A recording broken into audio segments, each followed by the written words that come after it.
Hello friends, नमस्कार। RSMC YouTube channel में आपका स्वागत है। आज हम वैसे प्रश्नों को हल करेंगे जो परिपूर्ण वर्ग नहीं है, अर्थात ऐसी संख्याओं का वर्गमूल निकालेंगे जो परिपूर्ण वर्ग संख्या नहीं है। तो इसके लिए हम यहाँ पर एक प्रश्न लेते हैं।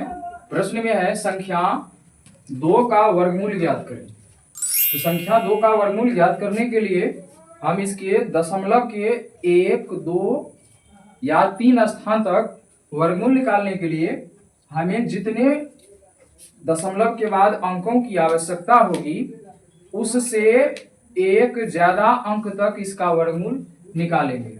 इसका अर्थ ये हुआ, यदि हमें दशमलव के 1 अंकों तक वर्गमूल निकालना है तो हमें दशमलव के बाद 2 अंक तक वर्गमूल निकालना होगा, और यदि हमें दशमलव के 2 अंकों तक वर्गमूल चाहिए तो उसके लिए हमें दशमलव के 3 अंकों तक वर्गमूल निकालना होगा। तो हम यहाँ पर इस प्रश्न का दशमलव के 3 अंकों तक शुद्ध वर्गमूल निकालने का प्रयास करेंगे।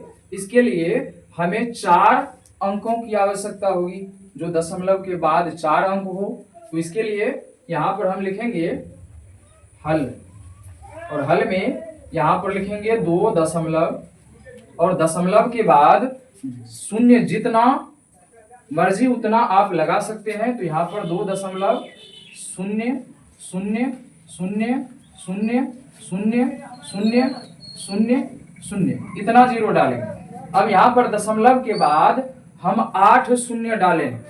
दशमलव के बाद 8 शून्य इसलिए डाले क्योंकि हमें दशमलव के 4 अंकों तक वर्गमूल निकालना है। इसलिए हम 4 अंकों तक दशमलव में वर्गमूल निकालना है, तो उससे दुगना शून्य लगाएंगे इस 2 पर, 2 दशमलव और यहाँ पर 8 शून्य लगाएंगे। अब यहाँ पर प्रत्येक शून्य का जोड़ा लगाएंगे और इसे वर्गमूल निकालने का प्रयास करेंगे। तो यहाँ पर 2 दशमलव 0 0 0 0 यहाँ पर 5 युग्म बन चुका है। तो 5 युग्म में सबसे पहला 2 है, इससे विभाजित करने का प्रयास करेंगे। इसके लिए हम ऐसी संख्याओं का चयन करेंगे जिसका वर्ग इस 2 से कम हो या इस 2 के बराबर हो जाए। तो हम जब संख्या का चयन करें तो सबसे पहले 1 को लेंगे। तो 1 गुना 1 यानी 1 का वर्ग 1 गुना 1 1 होगा, जो कि 2 से कम है। यदि हम 2 को लें तो 2 गुना 2 मतलब 4 हुआ, जो कि 2 से ज्यादा है, इसलिए हम 2 नहीं ले सकते। यहाँ पर हम लेंगे 1। तो यहाँ पर हम लिखेंगे 1, और 1 लिखने के बाद यहाँ पर 1 लिखेंगे और 1 का वर्ग यहाँ पर लिखेंगे और इसको घटा देंगे। तो ये हो जाएगा 1, और यहाँ पर इसको जोड़ देंगे, यहाँ पर हो जाएगा 2। यहाँ पर जो संख्या हम चयन करते हैं तो उतना ही अंक यहाँ पर लिख करके जोड़ना होता है। जैसे यहाँ पर 1 चयन किए तो 1 लिख करके ही जोड़ना होगा।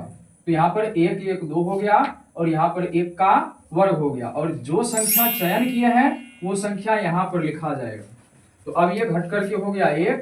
अब यहाँ पर दशमलव है तो यहाँ पर दशमलव देंगे, और ये पहला जोड़ा उतारेंगे शून्य का, तो ये हो जाएगा 100। अब यहाँ पर जो 2 आया है तो 2 पर ऐसी संख्याओं को रखेंगे या ऐसा अंक रखेंगे जिससे उसको गुना करने पर 100 के बराबर हो जाए या 100 से कम रहे। मतलब इस पर अपने मन से ऐसी संख्याओं को रखेंगे जिससे स्वयं को गुना करने पर 100 के बराबर हो जाए या 100 से कम हो। तो हम यहाँ पर 4 रखते हैं। तो यहाँ पर जब 4 रखेंगे तो ये हो जाएगा, जो अंक रखेंगे वो यहाँ पर लिखेंगे। तो यहाँ पर 4 रखे, तो यहाँ पर जब 4 रखेंगे तो ये 24 हो गया, और जैसे ही 24 हुआ तो अब इस 4 से ही इसको गुना करके यहाँ पर लिखेंगे। तो 24 चौका हो जाएगा 96। अब ये 96 हो गया, और यहाँ पर इसको घटाएंगे तो ये हो गया 4, और यहाँ कट गया। अब यहाँ पर जो अंक यहाँ पर लिखे उसको जोड़ना होगा। तो यहाँ पर ये हो जाएगा 24 4 28, तो ये 28 हो चुका है। अब उसके बाद अगला युग्म उतारते हैं शून्य का, तो ये दोनों जीरो उतरेगा यहाँ पर, तो ये हो जाएगा 400। अब फिर से यहाँ पर 28 पर ऐसा अंक रखेंगे ताकि उससे गुना करने पर 400 के बराबर हो जाए या 400 से कम रहे। तो यहाँ पर यदि हम 1 रखते हैं तो ये हो जाएगा 281, और 281 400 से कम है। यदि हम यहाँ पर 2 रखेंगे तो ये हो जाएगा 282।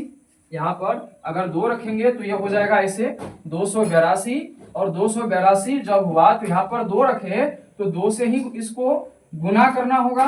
तो ये हो जाएगा 2 दूनी 4, 8 दूनी 16, और ये 2 दूनी 4 1 5, ये 564 हो गया, जो कि 400 से अधिक है। इसलिए ये जो 2 रखे ये वैलिड नहीं हुआ। तो यहाँ पर हम 2 नहीं रख सकते, तो यहाँ पर 1 ही रखना होगा, और जब जो अंक रखे उसको यहाँ पर रखेंगे। तो ये हो गया 1, और 1 रखे तो अब 281 को 1 से ही गुना करना होगा। तो यहाँ पर हो जाएगा 281। अब इसको जब घटाव करें तो ये हो जाएगा, 0 में से 1 नहीं घटेगा तो ये हासिल लेगा। तो ये हो जाएगा 10 में से 1 9, यहाँ पर 9 बचा, 9 में से 8 घटेगा 1, और यहाँ पर ये 3 में से 2 घटेगा तो 1 होगा।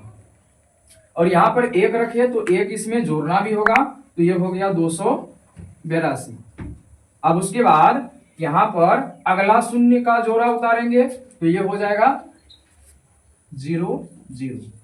अब यहाँ पर ये शून्य का युग्म उतार दें। अब ये हो गया 11,900, और 11,900 होने के कारण अब यहाँ पर फिर से ऐसा अंक रखें ताकि उससे ही गुना करने से ये इसके बराबर हो जाए या इससे कम रहे।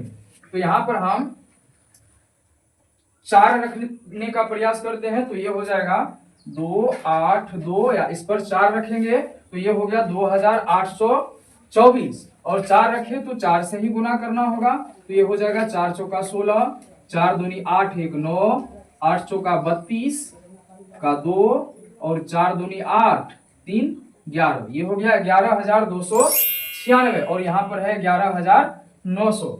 तो यहाँ पर 4 से लगाया जा सकता है, क्योंकि 11,296 है। अगर 5 से लगाएंगे तो ये 5 दूनी 10, और ये यानी 12,000 के आसपास ये आ सकता है। तो यहाँ पर 5 से नहीं होगा तो 4 से ही लगाएंगे। तो ये हो जाएगा 4, और यहाँ पर 4 रखेंगे तो ये हो जाएगा 11,296। तो 11,296 लिखेंगे, और इसको घटाव करेंगे तो ये 10 में से 6 घटेगा तो हो जाएगा 4, यहाँ पर 9 में से 9 घटेगा तो ये 0 हो जाएगा, और यहाँ पर 8 में से 2 घटेगा तो ये हो जाएगा 6, और ये कट गया। तो यहाँ पर 4 रखे तो 4 जोड़ना पड़ेगा, तो ये हो जाएगा 2,828। अब फिर से ये लास्ट वाला शून्य उतारेंगे, शून्य का जोड़ा, तो ये हो जाएगा 60,400। अब 60,400 यहाँ पर आया तो यहाँ पर 2,828 पर ऐसा अंक रखेंगे ताकि ये गुना हो करके इसके बराबर हो जाए या नहीं तो इससे कम रहे। तो यहाँ पर जब हम रखें 2,828 पर तो ये हो जाएगा, रखते हैं यहाँ पर 2,828 पर 5 रख करके देखते हैं। तो 5 रखे तो 5 से ही गुना करना होगा। तो ये हो जाएगा 25 25, 8 पंचे 40, 2 42, 5 दूनी 10, 4 14, 8 पंचे 40, 1 41, 5 दूनी 10, 4 14। तो ये हो गया 1,41,425, जबकि यहाँ पर 60,400 ही है, तो ये 5 नहीं हो सकता। तो अब यहाँ पर 4 रख करके देखते हैं। तो ये हो जाएगा 4, तो 4 रखे तो 4 से ही गुना करना होगा। तो ये हो जाएगा 4 चौका 16, 8 चौका 32, 1 33, 4 दूनी 8 3 11, 8 चौका 32 1 33, 4 दूनी 8 3 11। फिर से ये 1,13,136 आया, जबकि यहाँ पर 60,400 ही है। तो ये हो जाएगा 4 भी काम नहीं आया, तो यहाँ पर रखेंगे 2।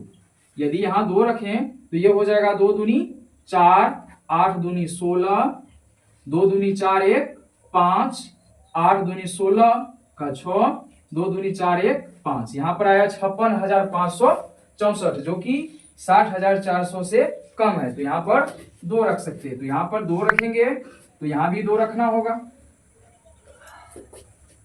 अब यहाँ पर 2 रखे तो ये हो जाएगा 2 से गुना करने पर 56,564, 56,564। अब इसको घटाव करेंगे तो ये हो जाएगा 10 में से 4 6, 9 में से 6 3, यहाँ पर 3 में से 5 नहीं होगा घटाव, तो यहाँ पर इससे पैसा लेगा ये, फिर ये पैसा लेगा। तो यहाँ 13 में से 5 घटेगा 8 होगा, और यहाँ पर 9 में से 6 घटेगा तो 3 होगा, और यहाँ पर ये कट जाएगा।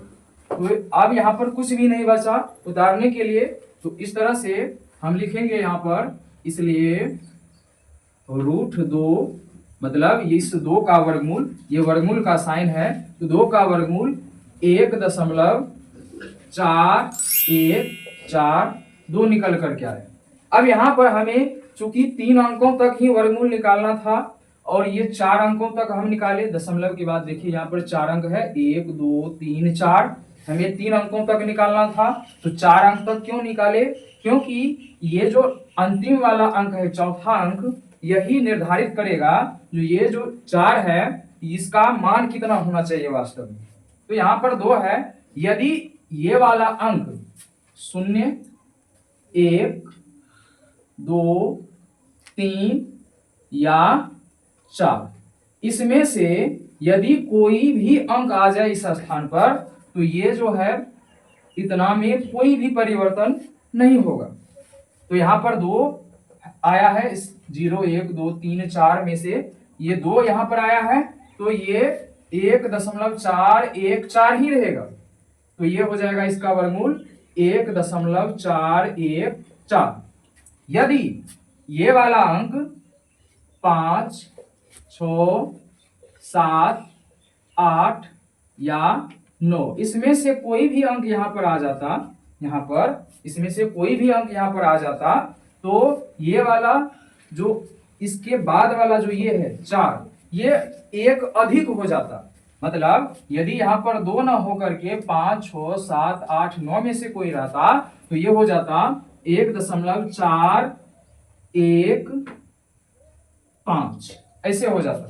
यहाँ पर 4 है, यदि ये 2 की जगह पर 5 6 7 8 9 में से कोई भी अंक होता, तो ये जो 4 है वो 1 ज्यादा हो जाता, मतलब हो जाता 1.415, इसका वर्गमूल इतना आता। तो यहाँ पर देख रहे हैं ये वाला अंक 2 है, तो इस वाले अंक में कुछ भी परिवर्तन नहीं होगा, इसलिए 2 का वर्गमूल 3 अंकों तक सन्निकटित में आया 1.414। इसी तरह आप 3 का 5 का 6 का 7 का इत्यादि जो संख्या परिपूर्ण वर्ग नहीं है उसका वर्गमूल आप इसी तरह से दशमलव के 1 2 3 4 इत्यादि स्थानों तक ज्ञात कर सकते हैं।